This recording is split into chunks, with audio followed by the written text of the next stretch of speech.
दोस्तों आज हम बात करेंगे इस बारे में जो शायद आपको पता ना हो, ऐसी कुछ चीजें जो आपका दिमाग हिला देंगी। तो क्या आपको जानना है सारी कहानी? अगर जाननी है तो मेरे साथ आखिर तक लाजमी रहें, क्योंकि आखिर में एक बड़ा सा सस्पेंस छुपा हुआ है। रूस फ्रांस जंग 1812 की कहानियों तो तारीख की किताबों में लिखी जाती है, मगर अक्सर लोग उसके असल राज, हकीकत और उसके अंदर छपी इंसानी गलतियों को पूरी तरह नहीं समझते। एक तरफ एक ऐसी ताकत थी जिसे इस वक्त यूरोप की सबसे मजबूत फौज समझा जाता था, जबकि दूसरी तरफ बर्फ, भूख और लंबी रातों ने मिलकर ऐसा जाल बांध दिया जिसमें एक सुपर पावर की पूरी ताकत कमजोर पड़ गई। और यही इस कहानी का वो रूप है जिसे आज हम आपके सामने ऐसे अंदाज में बयान करेंगे कि हर मंजर आपके दिल और दिमाग में एक फिल्म की तरह घूमने लगे। इब्तिदा में सब कुछ बड़ा शानदार लग रहा था। फ्रांस की फौजें तरतीब से आगे बढ़ रही थीं, उनके कदमों की धमक दूर तक सुनाई देती थी। उनके सवार, उनकी तोपें, उनका नज्म और ज़ब्त, ये सब देखकर यूं महसूस होता था कि शायद कोई भी उनका रास्ता नहीं रोक सकेगा। ताकत, गुरूर और कामयाबी के मुसलसल सिलसिले ने उनके रहनुमाओं को ये यकीन दिला दिया था कि वो कहीं भी जाएं, उनके सामने फतह के दरवाजे खुद ब खुद खिल जाएंगे। लेकिन इंसान की सबसे बड़ी गलती ये होती है कि वो कुदरत को मामूली समझ लेता है, और यही गलती इस जंग के अलिफाव पर भी भारी पड़ी। फ्रांसीसी सिपाहियों ने रोस की वसी जमीनों पर कदम रखे तो मकसद ये था कि जल्दी से रोस को घुटने टेकने पर मजबूर किया जाए। लेकिन जिस सरजमीन पर वो आए थे वो आम सरजमीन नहीं थी। वहां का मौसम किसी तलवार की तरह नहीं, बल्कि एक ऐसी धीमी जहर जैसी ताकत रखता था जो देखते देखते इंसान की हड्डियों तक उतर जाता है। दिन की धूप धोखा देती थी और रात की डांसेस इंसान को अंदर से तोड़ देती थी।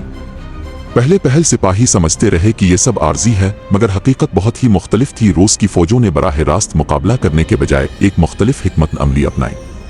वो पीछे हटते रहे, लेकिन साथ साथ अपनी जमीन, खेत और गोदामों को खाली करते गए, हत्ता कि बहुत कुछ जला भी दिया ताकि दुश्मन को राशन ही ना मिल सके। ये ऐसा वार था जो खिले मैदान में नहीं बल्कि दुश्मन के पेट पर किया जाता है। एक भूखा सिपाही कितना ही बहादुर क्यों ना हो, वो ज्यादा देर तक लड़ नहीं सकता। और यही कुछ यहाँ होना शुरू हुआ। जैसे जैसे फ्रांस की फौजें आगे बढ़ती गईं, उन्हें शहर तो मिलते रहे, मगर उनमें खाने को कुछ नहीं होता था।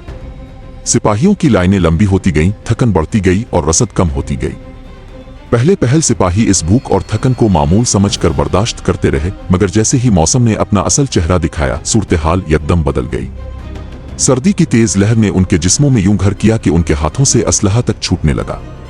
वो सिपाही जो कभी यूरोप के गर्म इलाकों में अपनी तेजी और फुर्ती पर फख्र करते थे, अब बर्फ में धंसे कदमों के साथ बस जिंदा रहने की कोशिश कर रहे थे। रास्तों में बर्फानी हवाएं कभी कभी यूं चलती थीं जैसे कोई गैर मरी दीवार सिपाहियों के सामने खड़ी हो। उनकी सांसें धुएं की तरह निकलती थीं और उनके घोड़े एक एक करके गिरने लगे। भूख ने सिपाहियों की कमजोरी को बढ़ा दिया और बर्फ ने उनके हौसले को।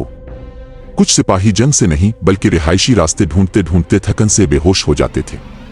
वो रास्ते जो नक्शों पर मौजूद थे, हकीकत में बर्फ की चादर में ऐसे छप चुके थे कि आगे बढ़ने वाला हर कदम खतरे से भरा होता था। इस सारे सफर के दौरान एक और तकलीफ देह हकीकत ये थी कि फ्रांस की फौजों को ये एहसास भी नहीं था कि रूसी फौजें दूर बैठकर उन्हें देख रही है। ये मुकाबला लंबे नेज़ों और तलवारों से नहीं हो रहा था, बल्कि मौसम, भूख और थकन के हाथों हो रहा था। रूस ने ये जंग अपने सिपाहियों से ज्यादा अपनी जमीन और मौसम की ताकत से लड़ी। वो कभी सामने आते, फिर हिट जाते और फिर अचानक पीछे से हमला कर देते, जबकि बर्फ का तूफान उनकी सबसे बड़ी ढाल था। एक लम्हा ऐसा भी आया कि जब फ्रांसीसी फौज को पीछे हटने के अलावा कोई रास्ता ना मिला। ये वापसी भी एक आम पसपाई नहीं थी, बल्कि एक ऐसी आजमाइश थी जिसमें हर कदम मौत के बराबर था। सिपाहियों की हालत इस कदर खराब हो चुकी थी कि वो अपने साथियों को पीछे छोड़कर आगे बढ़ने पर मजबूर थे। कुछ लोग रास्ते में ही बर्फ के तौदों तले दब गए। कुछ ऐसे भी थे जो जिंदा थे, मगर अपने जिस्म के हिस्से सर्दी की वजह से महसूस नहीं कर पा रहे थे। इस पूरे सफर में सबसे ज्यादा तकलीफ दे मनाजिर वो थे जब सिपाही अपने सामान, तोपें और घोड़ों तक को छोड़ने पर मजबूर हो गए। वो लोग जो कभी अपनी ताकत और शान देखकर फख्र महसूस करते थे, अब बस एक लंबी लाइन की शक्ल में चल रहे थे, जिनके चेहरों पर सिर्फ एक ही सवाल था, क्या हम जिंदा वापस जा भी पाएंगे? और उन्हीं चेहरों में वो खामोश खौफ भी था कि शायद आगे बढ़ने का कोई फायदा नहीं, मगर पीछे मुड़ने का भी कोई रास्ता नहीं। कहानी का सस्पेंस ये है कि इस पूरी जंग में, मैदान जंग में होने वाले हमलों से ज्यादा तबाही मौसम और भूख ने मचाई। वो दुश्मन जिससे फ्रांस लड़ने आया था, इसने शायद सबसे कम जानी नुकसान दिया, जबकि असल धचका फितरत ने लगाया। ये वो लम्हा था जब दुनिया ने पहली बार देखा कि कभी कभी जंगें बंदूकों से नहीं बल्कि मौसम के रहम और करम पर जीत हार जाती है।